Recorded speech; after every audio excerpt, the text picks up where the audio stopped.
Hey everybody, thank you so much for checking out my channel. It's your girl LB, and today I am gonna be going in on the mini Saints of Newark. I got some stuff I gotta say because Lord, yeah. I I actually forgot the movie was coming out. I can't even lie. I ain't gonna be before you long because I forgot the movie was coming out, but I checked it out last night. Like, I felt one kind of way when I first watched the movie.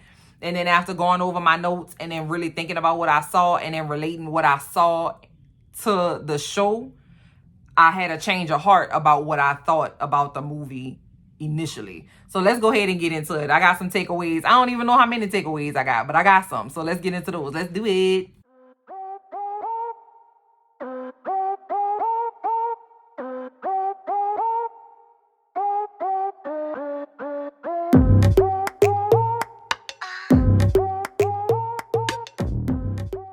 If you haven't already, please subscribe to my channel. I'm trying to get 100 subscribers before the end of the year. I think it's very, very doable, okay? First thing I want to talk about, the casting. Whoever the casting director was, 2 thumbs up, sis or sir. Y'all did that thing, okay? The casting, I thought they made excellent choices, especially for Livia Soprano. Her crazy self, okay? Vera Farmiga, understood the assignment. Another cool casting note is that the late great James Gandolfini's son, Michael Gandolfini, played the teenage Tony Soprano. What a nice little touch. If that was me, I'd have been like, shit, it's a lot of pressure. Like, damn, you can't go in there and mess that up. You got to be on top of it. He was on top of it. In my opinion, I thought he looked just like his daddy, or looked just like, well, his daddy, Tony Soprano. He had the voice down, the mannerisms. He was a little fluff muff, you know what I'm saying? I was like, yo, this is good. I like this. Chris Stoll, I believe his name is, from Ant-Man, played Uncle Junior. Spot the hell on. Like, Uncle Junior was born an old, elderly, geriatric man. I don't think he was ever young. Like, I feel like he was always needing a Centrum Silver. Uncle Dickie, played by Alessandro Nivola. He did an amazing job. We didn't really get to see Uncle Dickie in the Sopranos in the show too much. I think they might have did like a flashback, but they talked about him a lot, and he was like a looming presence in the show and in Christopher's life. Oh, John Bernthal, my guy, the Punisher, okay, did a great job as Tony Soprano's dad, crazy ass Johnny. What we thought was gonna happen to Tony and Janice, okay, and that other daughter. They gonna grow up and be bad shit. Something about this role, I ain't even recognize Leslie Odom Jr. He played Harold in the show. The casting was phenomenal. 2 thumbs up in that area. This movie came out 14 freaking years after The Sopranos last aired. That's a long ass time, okay? And there have been many think pieces and articles written and like all kind of stuff about The Sopranos and its impact on stuff, child. And so 14 years later, they decided to give us a 2-hour movie. I actually don't know if it served any purpose. I can't even hold you. I can't even hold you. Why they wouldn't choose to make this a limited series and give me like at least 6 episodes, 6 1-hour episodes, the world will never know, child. Going into my second point, the movie felt rushed to me. Okay, I feel like if you're gonna have somebody out here looking and wondering about questions and theories and think pieces and all that for 14 years, don't give me no raggedy 2 hours. Everybody in this show is complicated, complex, raggedy, emotional, fragile. Just you can't introduce young versions of these iconic characters and then flesh out anything in 2 hours. I felt like it was disjointed. I felt like it was rushed, and I didn't get a resolution to a lot of stuff that they brought up, because my thinking is that if you're not gonna wrap it up, keep it to yourself, all right? Keep it to yourself and give me enough. Don't do me like that. They could have even gave me 3 hours. Shit, I sat through the Irishman. The Irishman was like 9 hours or some wild shit. It was like 3 hours, but I sat through that. You know what I'm saying? Give me another hour. Don't play with my emotions like that. So when the movie opens, it's narrated by Christopher, Okay, and this is another issue that I had with the movie. I felt like Christopher narrating the movie was cool because I kind of got how they were making it all connect. However, he spoiled The Sopranos for people who may not have watched the show within the first 2 minutes of the movie. Okay, so I guess maybe the director's like, listen, everybody on the planet saw this show. So if you coming over here, you already know what time it is. I didn't like that because I know a bunch of people who haven't watched The Sopranos and who are looking for like shows and stuff to watch, and maybe with the buzz of the many Saints of Newark, they could have dove on into The Sopranos. It's like buku episodes. But I did get how I guess they were connecting him narrating to the things that we see with his dad experiencing or that his dad did, and then how it relates to Tony. So I guess I could get it, but I ain't like it. We see Leslie Odom's character Harold in the beginning of the movie. He's like a numbers runner for Dickie. He doesn't look like he has too much of an issue with the things that he's doing, and Dickie and he seem to be pretty cool. You know what I'm saying? It was weird to me to see his character development because in the beginning of the movie, he's like, yeah, I'm about to go bust this dude up because he ain't paying me no money. He got radicalized like all of a sudden. I don't know what happened. We didn't see anything occur to have this dramatic shift in priorities and dramatic ass shift in like fundamentals and stuff, because like at 8 o'clock, he was like, yeah, I'm about to go beat this dude up. And then at like 8:15, he was like, man, no, bruh. Stokely Carmichael. All right. Nation of Islam. I'm about to go. Okay, like it happens, but what happened? Like what's going on? But it wasn't like a power to the people, like I'm about to uplift my community. It was like I'ma just do what I was doing before, but not have no Italian people dealing with it. Like, so it's like he starts a war with them. For what though? Like, I ain't get it. I ain't like that. Leslie did his thing. I didn't understand what a radicalization, is that a word, came from. So if somebody knows where that came, maybe I missed it, child, because I did get up and go to the bathroom. Listen, I don't know. Comment down below and let me know if you saw it, if you caught that, because I ain't catch it. Okay, another thing I thought was cool, we get to see where he gets the good deed thing from. But again, they didn't have any connection to it. So in The Sopranos, Tony struggles with that. Like, he knows he does terrible things and he knows he does immoral things and all of that, and he really struggles with that, which is why we see him in therapy with Dr. Melfi and that whole thing. You know, he wants to be a good dad and, you know, all of that, but he doesn't have a skill set. Okay. Uncle Dickie has a pivotal moment in the beginning of the show, which I thought was gonna be like a catalyst for something, and it really wasn't. It really was not. Like, I thought.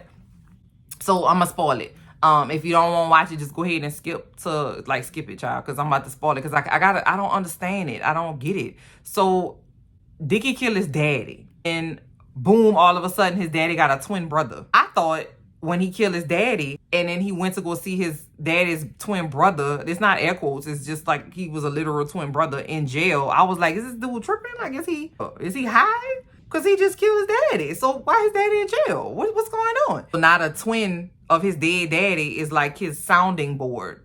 And he tells him that he wants to do good deeds and not be such a trash ass person and kind of make up for the stuff that he was doing. So we get to see where Tony kind of gets that. However, we don't see where Tony is connected to that. We don't see Uncle Dickie telling Tony, yeah, when you do something that's fucked up, you got to go ahead and do something good about it. So I thought that was something that, again, was disjointed for me. And watching it in the beginning, I was like, oh, okay, cool. But then, like, putting a little more thought into it, I was like, I don't get it. So in the movie, we see Hollywood Dickie, before he was killed, came back from Italy with a fine-ass wife, okay? She didn't speak a tap of English. He wined and dined her in Italy, and then when he got her to the States, he started treating her like shit, right? The man dead, okay, and the fine wife from Italy starts dating Dickie, his son, okay? So it's basically his stepmama, okay? He knocking down his stepmama. And the stepmama, after some time of them being together, they were walking on a beach, and she confesses to him that she been cheating on him with Harold Black. Every Italian in this show is racist as fuck.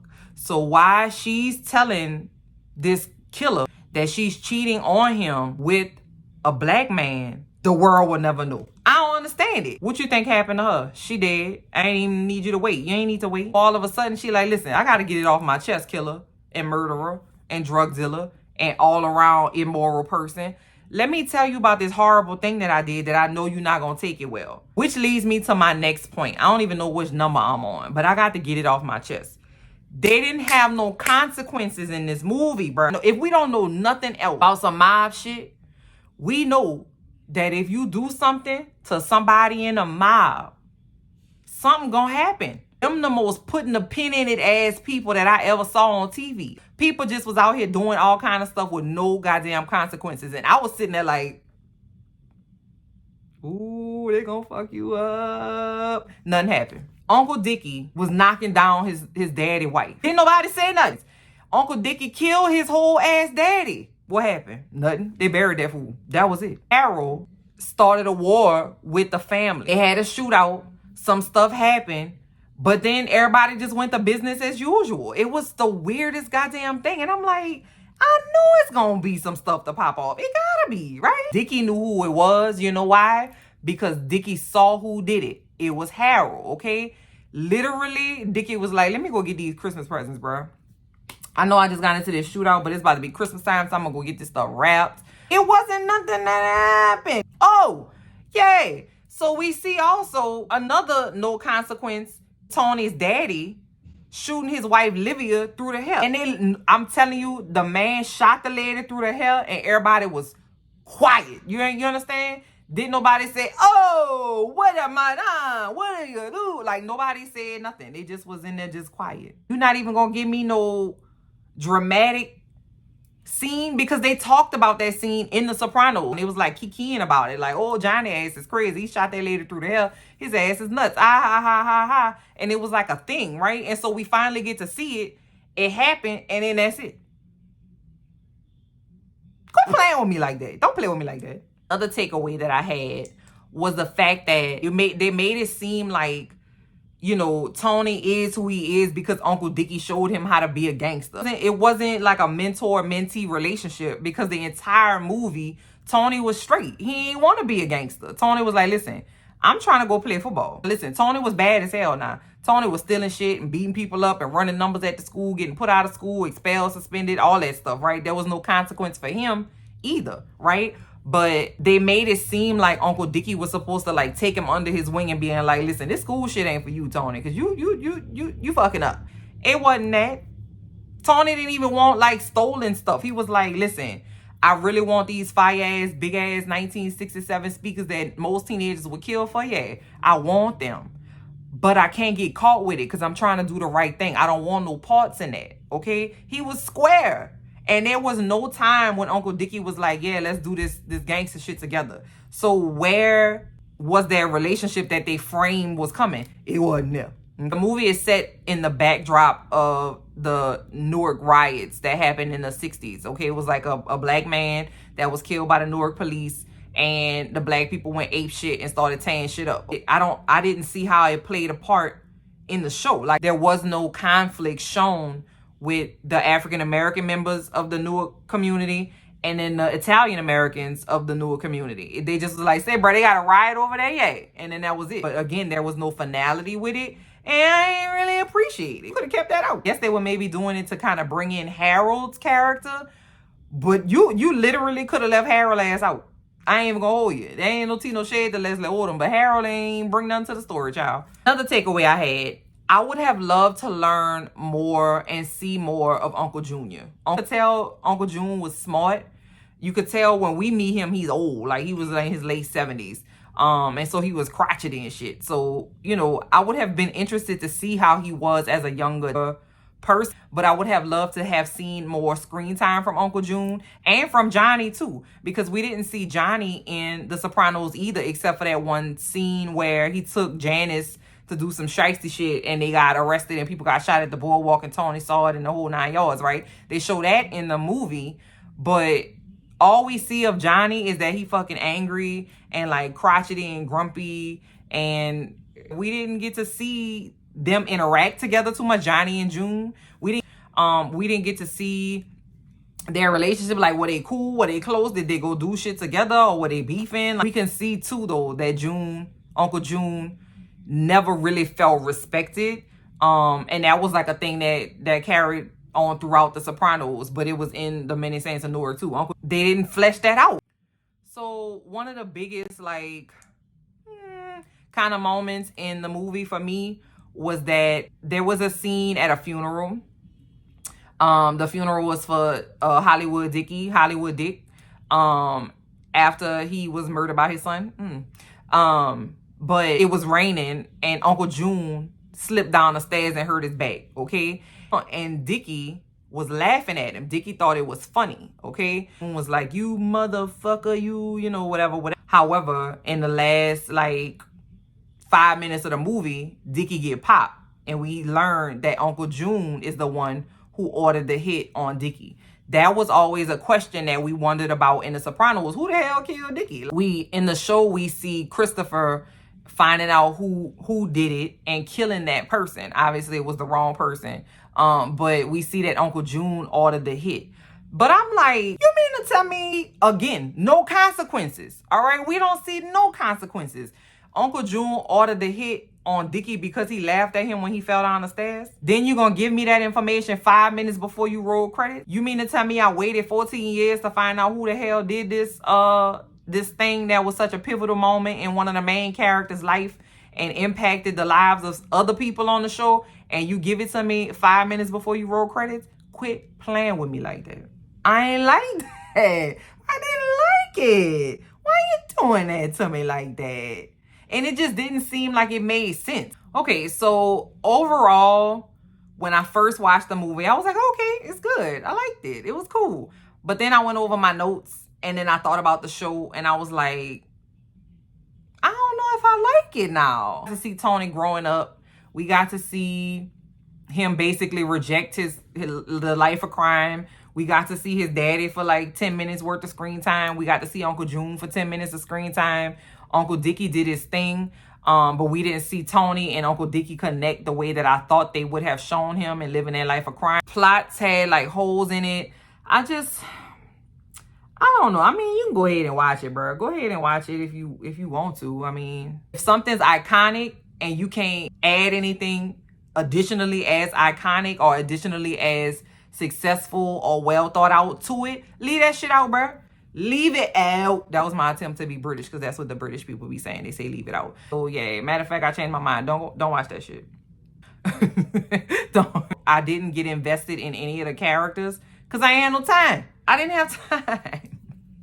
Most importantly, I did not appreciate how did nobody have to have a consequence to any of their behavior, especially like breaking cardinal rules of mob life that we all know, and then nothing happened. Everybody's just gonna eat a veal and pepper sandwich. Like, what? Anyway, listen, wrap this video up, sis, because ain't nothing else to be said, okay?